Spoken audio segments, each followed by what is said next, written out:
আমরা যারা পিআর পদ্ধতি চেয়েছিলাম, হ্যাঁ ঠিক আছে, কেউ আপার হাউজে চেয়েছেন, কেউ লোয়ার হাউজে চেয়েছেন। নতুন সাংবিধানিক সংস্কারে দ্বিকক্ষ বিশিষ্ট পার্লামেন্টের প্রস্তাব করা হয়েছে এবং ঐক্যমত্য কমিশনের যে সুপারিশ করা হয়েছে তারা সেখানে আপার হাউজে পিআর পদ্ধতি প্রস্তাব করেছেন, সেখানেও বিএনপি নোট অফ ডিসেন্ট দিয়ে রেখেছে।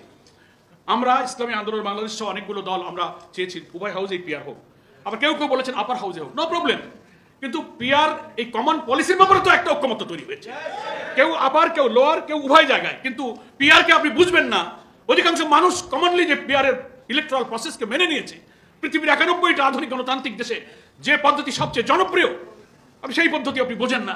আপনি যদি না বোঝেন তো বলার দরকারটাকে জাতিকে, আপনি পড়েন, গোপনে বাসায় গিয়ে বই খুলে পড়েন। আপনি পারেন না এই কথা, আপনার জাতিকে বলার দরকারটা কি?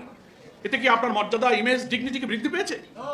সেজন্য আমার প্রস্তাব, যেহেতু ডক্টর প্রফেসর মোহাম্মদ ইউনূস সাহেব একদিকে তিনি head of the national consensus commission, আবার তিনি হেড অব দি গভর্নমেন্ট, দুইটা জায়গার আপনি প্রধান। আপনার কাছে অনুরোধ, আপনি যে গণভোটের প্রস্তুতি নিচ্ছেন, এই জুলাই জাতীয় সনদ যে খসড়া তৈরি করা হয়েছে তার মধ্যে এই উভয় হাউজে পিআর পদ্ধতির প্রস্তাবকে অন্তর্ভুক্ত করুন, করে সেটা আপনি গণভোটে দিন। যদি জনগণ গণভোটে এটাকে অ্যাকসেপ্ট করে, জাতিকে সেটা মেনে নিতে হবে। যদি অ্যাকসেপ্ট না করে, তাও জাতিকে মানতে হবে। কিন্তু আপনি জনগণের মতামত না নিয়ে এটাকে আপনি উপেক্ষা করবেন কি করে? গণভোটে যেহেতু আপনি যাবেন, ফলে এটাকে আপনি জুলাই চার্টারের মধ্যে আপনি অন্তর্ভুক্ত করুন।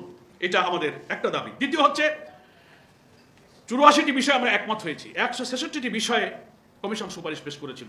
20টি গুরুত্বপূর্ণ সাংবিধানিক বিষয়ে মেজর ডিফারেন্স অফ অপিনিয়ন থেকে সেটার উপরে প্রায় 23টি মিটিং আলোচনা হয়েছে। প্রায় আমরা সব একমত হয়েছি। একটা দল প্রায় 8টা-9টা জায়গায় নোট অফ ডিসেন্ট দিয়েছে। আমরা প্রস্তাব দিচ্ছি, গণভোটে যে প্রস্তাবনা তৈরি করা হবে, ঐক্যমত্য কমিশন যে সুপারিশগুলো পেশ করেছে, সেগুলোই সব আপনি গণভোটের প্রস্তাবে দিয়ে দেবেন। যারা ডিসেন্ট দিয়েছে, ডিসেন্ট হচ্ছে ভিন্ন মত, ঐক্যমত্য কমিশনের সুপারিশের পরে ভিন্ন মত দেওয়ার অধিকার আছে। এটা আইন, গণতন্ত্র এবং বিধির এটা একটা বিউটি, সেটা অধিকার আপনার আছে। কিন্তু গণভোটের প্রস্তাবনার মধ্যে ডিসেন্টগুলোকে সংযুক্ত করা যাবে না। ঐক্যমত্য কমিশন যা সুপারিশ করছে পুরোটা আপনি গণভোটে দিয়ে দেন, হ্যাঁ বলবে অথবা না বলবে, এটা আমার প্রস্তাব। দ্বিতীয় হচ্ছে যে গণভোট কখন হবে? কেউ বলছেন একই দিনে হবে, জাতীয় নির্বাচন আর গণভোট। তার প্রবলেমগুলো কিন্তু ওনারা বলেছেন। মেজর 3টা সমস্যা আছে একদিনে ভোট হলে। 1 নম্বর, একদিনে ভোট হলে একটাও তার মার্কার প্রতীকে ভোট দেবে, আবার সেই জুলাই সনদ বুঝে শুনে হা বা না করবে। একটা ভোট কাস্টিং হতে কত মিনিট সময় লাগে? কয় ঘন্টা ভোট হবে? একজন ভোটারকে চিন্তা করে এইসব ভোট দিতে গিয়ে প্রতি মিনিটে প্রতি সেকেন্ডে কতটা ভোট কাস্ট হচ্ছে এই হিসাব করে আমরা দেখেছি প্রচুর ভোটার কিন্তু শেষ পর্যন্ত ভোট দিতে পারবে না, লাইনে দাঁড়িয়ে থাকবে, সময় শেষ হয়ে যাবে। এটা একটা প্রবলেম। দ্বিতীয় প্রবলেম হচ্ছে যে আগে যদি এটার নিষ্পত্তি না হয় গণভোটে, যে কি কি সংস্কার হতে যাচ্ছে, সাংবিধানিক রাজনৈতিক এত সংস্কার কি 84টা, জাতি জানবে তারপরে না কোন দলকে ভোট দেবে।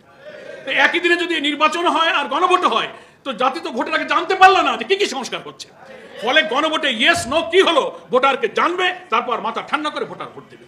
এই যে বিফোর ন্যাশনাল ইলেকশন আমাদের এই গণভোটটা দিতে হবে এবং আমরা মনে করি প্রায় সব দল যে নভেম্বরেই গণভোট হওয়ার হচ্ছে উপযুক্ত সময়। আর একটা জটিলতা আছে, প্রায় জাতীয় নির্বাচনে যত নিরপেক্ষ হোক আর কেয়ারটেকার হোক, কিছু কিছু ভোট কেন্দ্রে কিন্তু ভোটের দিনে সংঘাত সহিংসতা হয় না? বলেন, 5টা ভোট কেন্দ্রে ভোট বন্ধ হয়ে গেল, মারামারি হলো। এরকম ঘটনা যদি ঘটে, তো ভোট যদি বন্ধ হয়ে যায়, যেহেতু প্রতীকের ভোট হবে, দলের ভোট হবে, তাহলে গণভোটের দশাটা কি হবে? একটা কেন্দ্রেই তো ভোট হবে, তো ওই কেন্দ্রে মারামারি হলো, 10টা কেন্দ্রে ভোট বন্ধ হলো, তাহলে গণভোটের রেজাল্টটা কিভাবে আপনি পাবেন? একটা ক্রিটিক্যাল সিচুয়েশন তৈরি হবে। সেই জন্য কোনো ক্রমেই একদিনে গণভোট করা যাবে না, নভেম্বরে গণভোট আমাদের করতে হবে।